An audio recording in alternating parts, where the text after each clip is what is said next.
Hello everyone, my name is Shambhavi. Hope you all are doing well. So हम लोग chapter number 3 को study out कर रहे थे from class 6 politics and the book was NCERT और हमारे chapter का नाम है what is government.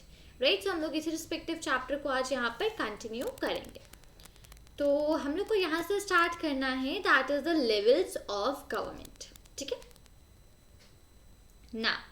Now that you know that the government is responsible for so many different things, can you think of how it manages to do all of these? अब जैसा कि हम लोग ये जानते हैं कि जो गवर्नमेंट है अब वो इतनी सारी डिफरेंट थिंग्स के लिए रिस्पॉन्सिबल है, इतनी सारी जितनी भी चीज़ें हैं इन सबके लिए गवर्नमेंट रिस्पॉन्सिबल है। राइट, ये हम लोग जानते हैं। अब क्या आप इस बात को ये सोच सकते हो कि गवर्नमेंट इन सारी चीज़ों को कैसे मैनेज करती होगी?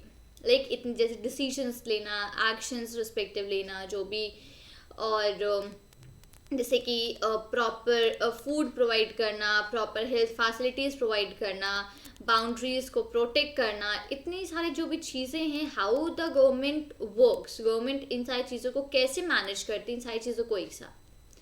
तो गवर्नमेंट जो है वो डिफरेंट लेवल्स पे काम करती है।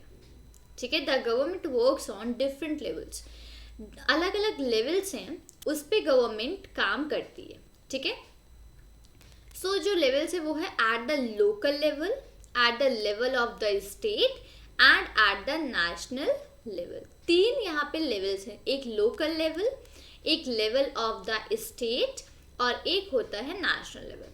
लोकल लेवल जिस भी सिटी को आप बिलोंग कर रहे हो that comes under your local level. जो भी स्टेट की चीज़ें होती हैं जो पूरे स्टेट पे अप्लाई होते हैं that is the level of the state. और जो हमारे नेशन मतलब इंडिया के लिए जो भी चीज़ें होती हैं वो आर द नेशनल लेवल। तो ये तीन डिफरेंट लेवल्स है जिसमें कि गवर्नमेंट वर्क करती है। तो इसमें होता क्या है, इसमें लोकल लेवल जो भी वहाँ के जो डिसीजंस लेने होते हैं that are taken by the local level. ठीक है, जो भी स्टेट के रिगार्डिंग होते हैं डिसीजंस वो सारे होते हैं लेवल ऑफ द स्टेट, और जो भी नेशनल लेवल के डिसीजंस होते हैं those are the national level. तो इस तरीके से तीन लेवल्स में यहाँ पे डिवाइड होती है, तीन लेवल्स होते हैं। ये मैं इसको हाईलाइट कर देती हूँ। ठीक है, ओके। अब जैसे मैंने आपको बताया कि लोकल लेवल क्या होता है, लोकल लेवल आपका विलेज या आपका टाउन या आपकी लोकेलिटी। ठीक है, मतलब कि जैसे कि क्या होता है, सबसे पहले एक नेशन जैसे इंडिया है। ठीक है, इंडिया में स्टेट्स है। स्टेट्स के अंदर क्या होता है, स्टेट्स में सिटीज़ होती हैं, टाउन्स होते हैं। राइट, तो अब उन सिटीज़ और उन टाउन्स को मैनेज कौन करता है, लोकल लेवल। लोकल लेवल का मतलब होता है जो भी विलेज है या जो भी टाउन है, जो भी लोकेलिटी है, तो इन सारी चीज़ों पे लोकल लेवल होती है। ठीक है, अब state level, so state level would mean that which covers an entire state like Haryana और असम। ठीक है, तो अब जो स्टेट लेवल है मैंने आपको भी बताया था कि स्टेट लेवल जो है उसका मतलब होगा जैसे कि पूरी स्टेट को रेफर करेगा, जैसे कि हरियाणा, असम, उत्तर प्रदेश, अरुणाचल प्रदेश। ठीक है, बहुत सारी वी हैव 29 स्टेट्स। ठीक है, तो अब इनटू दैट रिस्पेक्ट यहाँ पे ये जितने भी स्टेट के लेवल्स होते हैं ये स्टेट लेवल आपकी डिफरेंट स्टेट्स में डिवाइडेड होते हैं, और जो नेशनल लेवल है वो हमारे कंट्री से रिलेट करता है जैसे कि इंडिया। ठीक है, अगर हम लोग इंडिया की बात करें तो नेशनल लेवल जो होता है वो पूरी कंट्री को पूरी कंट्री को रेफर करता है। ठीक है, अब आगे हम लोग लोकल लेवल गवर्नमेंट जो है वो क्या फंक्शन करती है ये सारी चीज़ें आगे पढ़ेंगे, बट फिलहाल के लिए आप इस चीज़ को ध्यान रखें कि जो गवर्नमेंट होती है वो किस तरीके से इन सारी चीज़ों को मैनेज करती है, ये सारे काम करना। तो गवर्नमेंट जो है वो तीन लेवल्स पे काम करती है, तीन डिफरेंट लेवल्स पे। पहला होता है लोकल लेवल, दूसरा होता है लेवल ऑफ द स्टेट और तीसरा होता है नेशनल लेवल। ठीक है, लोकल लेवल क्या होता है मैंने बताया, लेवल ऑफ स्टेट भी बता दिया, और नेशनल लेवल भी हम लोगों ने डिस्कस कर लिया। ये तीनों चीज़ें क्या होती हैं ये मैंने आपको यहाँ पर बता दिया है। ठीक है, और अब आगे बुक में हम लोग आगे पढ़ लेंगे जो लोकल लेवल ऑफ गवर्नमेंट है उसके क्या फंक्शंस होते हैं। ठीक है, ये सारी चीज़ें फर्दर हम लोग आगे पढ़ेंगे इसी में। ठीक है, ग्रेट। तो 1 सेकेंड। ठीक है, ये हमारा इंडिया। ठीक है, ये मैप यहाँ पे प्रेजेंट है। ओके, तो next, laws and the government. अब जो लॉज हैं और हमारी गवर्नमेंट, तो जो government makes laws and everyone who lives in the country has to follow this. अब जो लॉज होते हैं, ठीक है, वो गवर्नमेंट बनाती है और जितने भी लोग कंट्री में रहते हैं उन सारे लोगों को उन लॉज को फॉलो करना पड़ता है. ठीक है, the government makes the laws and everyone who lives in the country has to follow those laws, right. अब जो भी लॉज गवर्नमेंट बनाती है, जितने भी लॉज गवर्नमेंट बनाती है, तो जितने भी लोग कंट्री में रहते हैं उन सब लोगों को उन लॉज को फॉलो करना पड़ता है, राइट. अब this is the only way governments can function. ये एक तरीका है, ये सिर्फ एक ऐसा तरीका है जिसमें इससे कि जो गवर्नमेंट्स हैं, जो काम करती है, जो फंक्शन करती है, मतलब जो काम करती हैं, ठीक है, ये एक ऐसा तरीका है कि गवर्नमेंट जो लॉज है वो लॉज बनाती हैं और उन लॉज को जितने भी लोग कंट्री में रहते हैं सबको उस लॉ को फॉलो करना पड़ता है. Just like the government has a power to make decisions, similarly it has a power to enforce its decisions. और अब जैसे कि गवर्नमेंट के पास पावर होती है अपने डिसीजंस को बनाने की, ठीक है, जैसे कि जो भी डिसीजंस गवर्नमेंट लेती है उसके पास पावर होती है कि कोई भी डिसीजन ले ले. उसी तरीके से अगर वो उन डिसीजंस को एनफोर्स करना चाहे, हटाना चाहे, तो उसकी पावर भी गवर्नमेंट के पास ही होती है. ठीक है, तो ये दोनों पावर्स जो होती हैं वो गवर्नमेंट के पास होती हैं. ठीक है, for example there is a law that says that all person driving motors vehicle must have a license. अब जैसे कि एक ही लॉ है कि जितने भी लोग हैं, जो भी मोटर व्हीकल या फिर जो भी मोटरसाइकिल्स, बाइक, कार, जो भी लोग इन सब चीज़ों को ड्राइव करते हैं उनके पास लाइसेंस होना चाहिए. ठीक है, कार्स, ट्रक, जो भी आप लाइक ड्राइव करते हो आपके पास उसके लिए लाइसेंस होना चाहिए. एक और जैसे कि द पीपल जो भी 18 अबव हैं, those people can vote, right. ये भी एक लॉ है जो कि बनाया गया है कि जो भी लोग अबव 18 हैं only those people can vote, right. तो इस तरीके के जो डिफरेंट लॉज हैं वो लॉज बनाए जाते हैं. Those laws are made by the government, right. Okay, any person caught driving a vehicle without a license can either be jailed or fined a large sum of money. और अब जो जहाँ पे जो भी डिसीजंस गवर्नमेंट बनाती है, अगर उन डिसीजंस को कोई अनओबे करता है, मतलब कि अगर उन डिसीजंस को कोई नहीं मानता है या उन डिसीजन के अगेंस्ट जाता है, राइट. तो जैसे कि मान लीजिए डिसीजन गवर्नमेंट ने बनाया कि ये जो मोटर व्हीकल है वो वही लोग ड्राइव करेंगे जिनके पास लाइसेंस है, उनके पास लाइसेंस होना ज़रूरी है. तो अगर कोई पर्सन बिना लाइसेंस के मिला है तो उसको कोई भी उसको जैसे कि या तो उसको जेल हो जाएगी या फिर उसका जो लाइसेंस है वही हटा दिया जाएगा या फिर उससे कुछ लार्ज सम ऑफ मनी देना पड़ेगा. तो इस तरीके की कुछ पनिशमेंट्स होती हैं जो डिसाइड होती हैं. अगर आप किसी लॉ को, किसी रूल को फॉलो नहीं करते हैं तो आपको ये जो रिस्पेक्टिव पनिशमेंट है उसको सफ़र करना पड़ता है.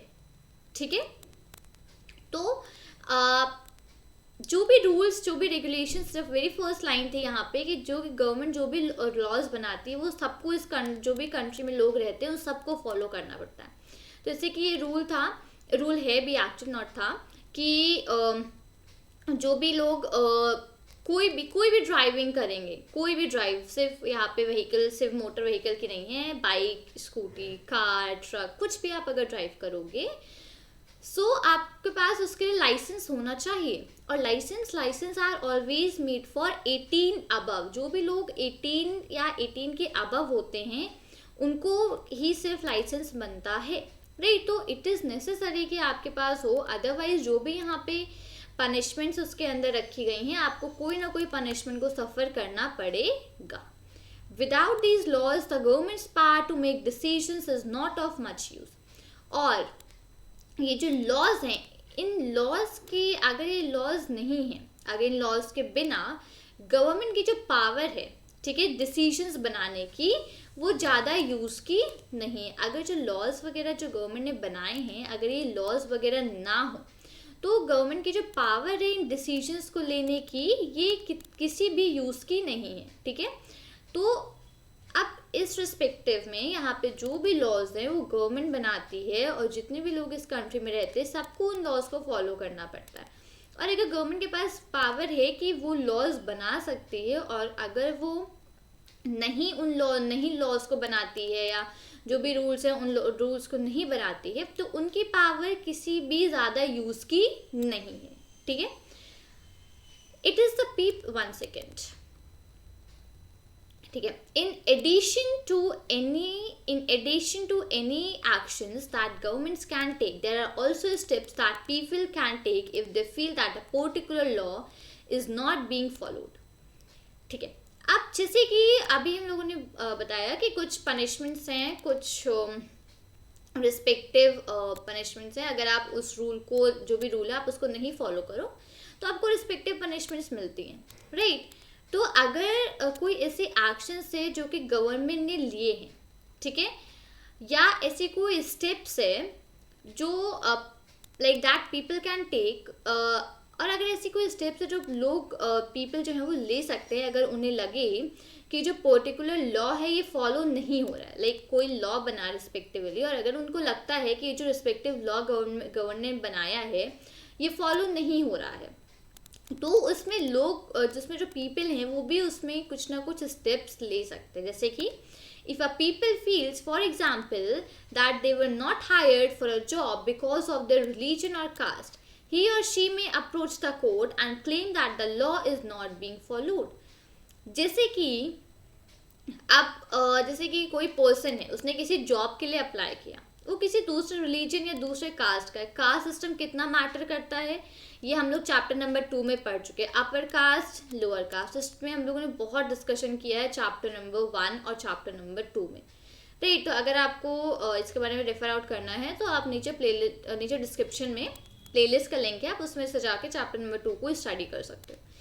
तो अब कास्ट के बेसिस पे या उस पर्सन के रिलीजन के बेसिस पे अगर उसे जॉब पे हायर नहीं किया जा रहा है, तो ही और शी, वो जो पर्सन है, वो कोर्ट में अप्रोच कर सकता है और क्लेम कर सकता है कि जो लॉ है वो फॉलो नहीं हो, क्योंकि बिकॉज द लॉ सेज कि रिलीजन और कास्ट के बेसिस पे आप ऐसे किसी को हायर नहीं, मतलब या तो आप फायर भी नहीं कर सकते और आप हायर भी नहीं कर सकते। ऐसा मतलब कोई वो नहीं है कि किसी के रिलीजन और किसी के कास्ट को देख के आप उस पर्सन को हायर नहीं कर रहे हो, राइट। तो अगर कोई पर्सन ऐसा कर रहा है कि आपके रिलीजन या आपके कास्ट को देख करके वो आपको हायर नहीं कर रही है कोई कंपनी, तो वो रिस्पेक्टिव पर्सन कोर्ट को अप्रोच कर सकता है जाके और क्लेम कर सकता है कि जो लॉ है वो वहाँ पे फॉलो नहीं कर सकता है, जो लॉ है वहाँ पे फॉलो नहीं हो रहा है, ठीक है। क्लेम कर सकता है इस बारे में। और जो कोर्ट है, कोर्ट फिर ऑर्डर्स दे सकती है, जो भी कुछ like what should be done, जो भी कुछ उसमें किया जा सकता है उस रिस्पेक्टिव केस में, तो कोर्ट उसके लिए ऑर्डर्स देती है। तो इस तरीके से यहाँ पे पूरी चीज़ें चलती है। मतलब अगर आप गवर्नमेंट के जो ऑर्डर्स हैं, गवर्नमेंट के जो लॉज है, अगर आप उसको नहीं फॉलो करो तो आपके पास एक रिस्पेक्टिव पनिशमेंट है जो कि आपको सफ़र करनी पड़ती है। और अगर गवर्नमेंट ने कोई लॉ बनाया है और कुछ लोग उसको नहीं फॉलो कर रहे, तो आप जाके उस लॉ के अगेंस्ट अपने जो स्टेप्स है वो ले सकते हो। आप कोर्ट में जाके उस रिस्पेक्टिव लॉ के लिए क्लेम कर सकते हो कि रिस्पेक्टिव लॉ जो है ये फॉलो नहीं हो रहा है। तो ये सारी चीज़ें आप अप्लाई कर सकते हो, राइट। ग्रेट। तो ये था हमारा लॉज एंड द गवर्नमेंट के बारे में, ठीक है। हम लोगों ने यहाँ पढ़ा कि जो गवर्नमेंट है वो लॉज बनाते हैं, उन लॉज को फॉलो करना कंट्री में जितने भी लोग रहते हैं उन लॉज को फॉलो करना हर एक पर्सन की ड्यूटी है। और अगर लॉज नहीं फॉलो करते हैं तो क्या क्या केसेस हो सकते हैं, क्या क्या सफ़र करना पड़ सकता है, वो मैंने आपको यहाँ पर बता दिया है, ठीक है। Further, types of government. Who gives the government this power to make decisions and enforce laws? अब अभी तक हम लोगों ने पढ़ा गवर्नमेंट एक्शंस ले सकती है, गवर्नमेंट डिसीजंस ले सकती है, गवर्नमेंट लॉज बना सकती है। अब ये सारी जो पावर है गवर्नमेंट को दी किसने? Who gives the government these power? ये जो पावर है लॉज बनाने की, डिसीजंस बनाने की, तो ये सारी पावर गवर्नमेंट को कौन देता है? The answer to this question depends on the type of government there is in the country. अब इस रिस्पेक्टिव क्वेश्चन का जो आंसर है कि गवर्नमेंट को कौन पावर देता है डिसीजंस और लॉज बनाने की, तो इस रिस्पेक्टिव क्वेश्चन का जो आंसर है वो डिपेंड करता है कि किस टाइप की गवर्नमेंट है हमारी कंट्री में. ठीक है, अब यहाँ पे टाइप्स ऑफ गवर्नमेंट हम लोग पढ़ेंगे. ठीक है, in a democracy it is the people who give the government this power. Democracy जहाँ पे होती है वहाँ पे जो पीपल होते हैं वो गवर्नमेंट को पावर देते हैं ये रूल्स और ये डिसीजंस लेने के लिए. कैसे देते हैं? इलेक्शंस होते हैं, वोटिंग होती है, उसके थ्रू आप अपनी रिस्पेक्टिव गवर्नमेंट चूज़ करते हो. फिर जो गवर्नमेंट चूज़ करी होती है मेजॉरिटी ने, वो गवर्नमेंट फॉर्म होती है और फिर आप अपनी गवर्नमेंट को यहाँ पर पूरी की पूरी लिबर्टी देते हो for making up the rules, for making up the decisions, इन सारी चीज़ों के लिए. ठीक है, तो अगर डेमोक्रेसी फॉलो होती है तो उस डेमोक्रेसी में पीपल होते हैं जो कि गवर्नमेंट को ये पावर देते हैं. ठीक है, डेमोक्रेसी में पीपल आर द वंस, लोग जो हमारी कंट्री में जो लोग रहते हैं वही लोग गवर्नमेंट को पावर देते हैं ये डिसीजंस को लेने की, इस रूल्स को फॉलो करने की.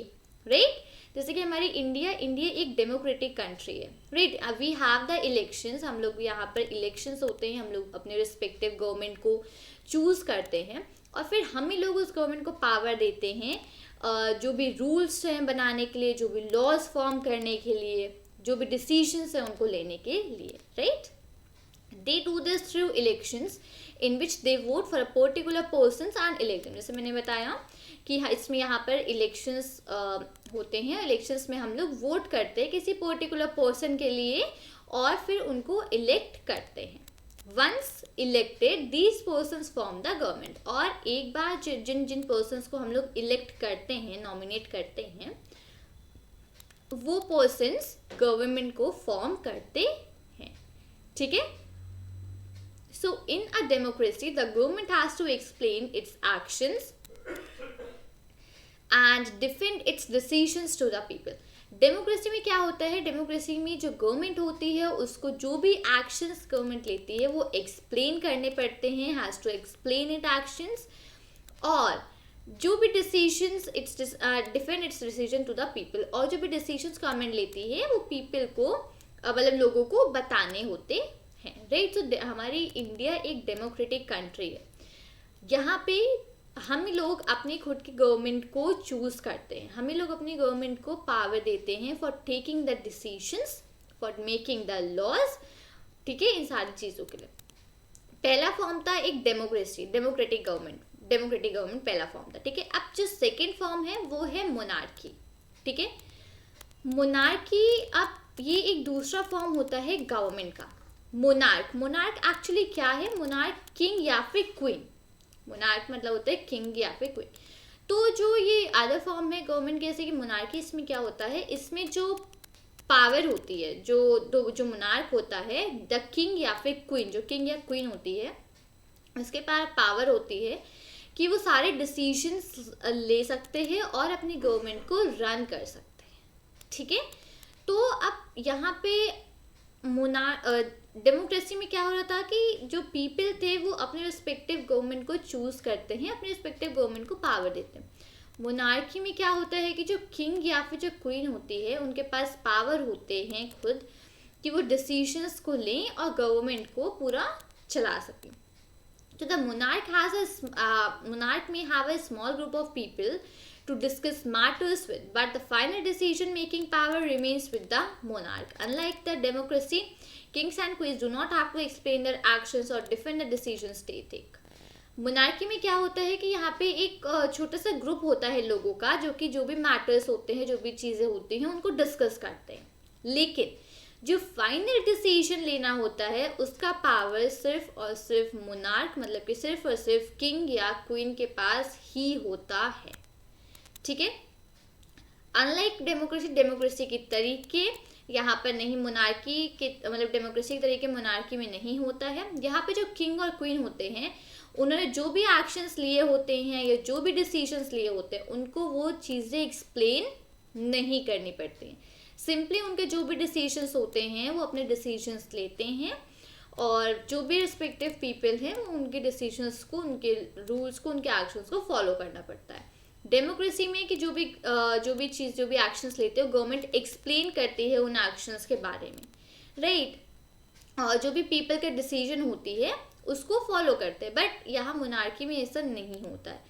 मोनार्की में किंग्स और क्वींस जो होते हैं वो कोई भी एक्शंस को एक्सप्लेन नहीं करते हैं, और जो भी डिसीजंस वो लेते हैं वो उनको डिफेंड नहीं करते हैं, ठीक है। तो ये दो फॉर्म्स ऑफ द गवर्नमेंट हैं।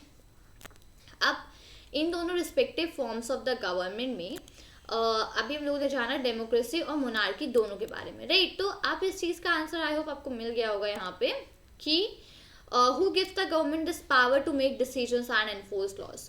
गवर्नमेंट को कौन पावर देता है डिसीजंस बनाने के लिए और लॉज को इन्फोर्स करने के लिए। तो इसका आंसर है कि सबसे पहले कि किस टाइप की गवर्नमेंट है उस रिस्पेक्टिव कंट्री में, उसके बेसिस पे डिसाइड ये होता है कि गवर्नमेंट को जो पावर है डिसीजंस और लॉज की वो कौन देगा, ठीक है। अगर जो है जो कंट्री डेमोक्रेटिक कंट्री है तो लोग देंगे, पीपल देंगे, और अगर मोनार्की है तो जो किंग या क्वीन का जो डिसीजन होगा वही फॉलो किया जाएगा, ठीक है। ग्रेट। सो आई होप कि ये टाइप्स ऑफ गवर्नमेंट आपको यहाँ पे क्लियर हुआ होगा, जो भी मैंने यहाँ पे फिलहाल डिस्कस किया टाइप्स ऑफ गवर्नमेंट के बारे में, राइट। ग्रेट। तो हम लोगों ने आज इस रिस्पेक्टिव वीडियो में लॉज एंड द गवर्नमेंट को डिस्कस किया, और हम लोगों ने टाइप्स ऑफ गवर्नमेंट को डिस्कस किया कि जो भी डिसीजंस होते हैं, गवर्नमेंट को डिसीजंस लेने की पावर, डिसीजन और लॉज बनाने की पावर कौन देता है, किस टाइप की एक्चुअली गवर्नमेंट्स होती हैं, क्या लेवल्स होते हैं गवर्नमेंट के, लाइक इतने सारे जितने भी एक्शंस, इतने भी काम है, गवर्नमेंट इकट्ठा एक साथ काम कैसे कर सकती है। तो उसके लिए डिफरेंट लेवल्स डिवाइड होते हैं, and based upon those levels जो भी रिस्पेक्टिव एक्शंस और रिस्पेक्टिव डिसीजंस होते हैं वो सारे लिए जाते हैं, राइट। सो आई होप कि आपको ये सारी चीज़ें अच्छे से क्लियर हुई होंगी। उम्मीद करती हूँ कि आपको वीडियो अच्छा लगा होगा। वीडियो अच्छा लगा हो तो वीडियो को लाइक करें, अपने फ्रेंड्स के साथ शेयर करें, और चैनल को सब्सक्राइब करना मत भूलिएगा। मिलती हूँ आपसे नए वीडियो के साथ। Thank you and take care. जय हिंद।